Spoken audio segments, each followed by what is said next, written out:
There are some stories that really stop and make you ask really uncomfortable questions like how far would you go to protect your child? Because protecting your son is one thing, but what happens when protecting your son means protecting him from accountability? There are two cases I'd like to talk about. Two separate cases. One happened a few years back.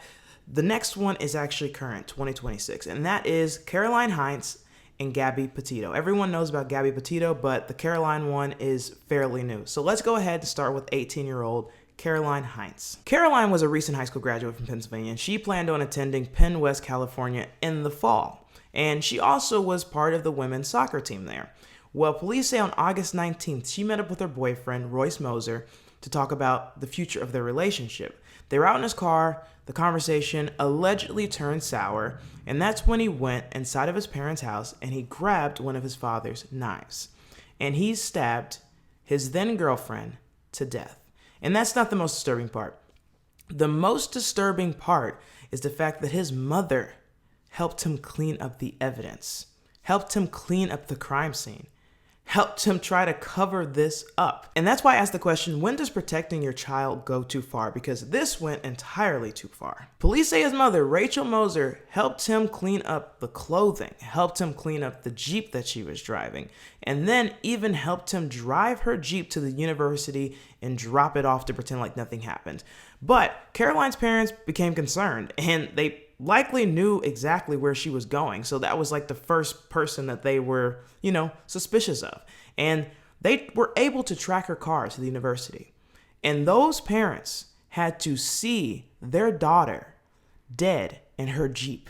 I have a question for the audience. What does a parent owe their child? And also, what does a parent owe everyone else when their child has done something terrible? Because this is terrible. All right, here's another case. You may have seen the Netflix documentary about it, but we have Gabby Petito, who went missing in 2021 after doing a cross-country trip with her then fiance, Brian Laundrie.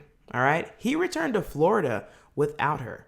He called his parents at one point during their trip and said, Gabby's gone. And they tried to allege that they didn't know what he meant by that she was gone. All right, and apparently he even wrote his mother a note that said, burn after reading.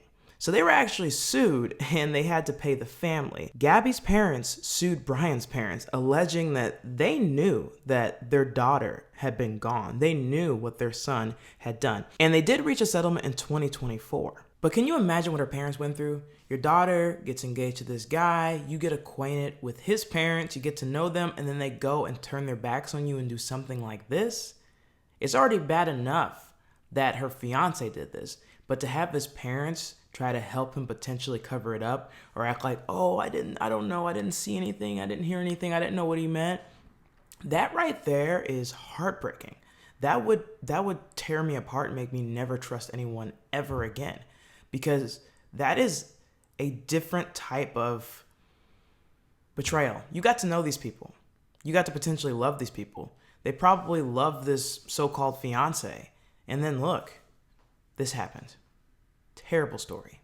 Now, I'm positive you all have seen the discussion that's been happening online about boy moms, and everyone bashes boy moms. And stories like this, I mean, I get it. I get why people bash a lot of boy moms, because there are a lot of people who will go super far, clearly with these two cases, for their son, for their child. And I just don't understand it.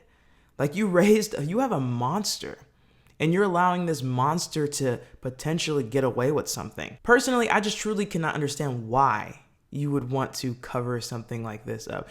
If I had a child that ever did something this gruesome and this awful, I would be the first person to turn them in. I don't understand these people who decide that, their child shouldn't be held accountable. I understand, loving your child unconditionally. I get that. But love them while they're behind bars. Love them from prison. Don't make these poor families not get justice because you're trying to shield your son or your child from accountability. And these aren't the only stories out there like this. These are just the two most recent that really popped into my head and made me go, wow, this is why boy moms have a bad name. And I know not all boy moms are like that. Trust me, I know that. I'm a boy mom. I would never do that. But it definitely raises the question of how far will some parents go to protect their child? And I have a question for you guys. How far would you go to protect your child? Would you shield them from accountability, or would you be the first person to turn them in? Because I'm telling you, I would be the first, like genuinely the first, because that would scare the crap out of me. I would be wondering, oh, if you did that, imagine what you do to the next person, or what you could do to me, or like, you're just a danger to society. You need to be gone. What do you think?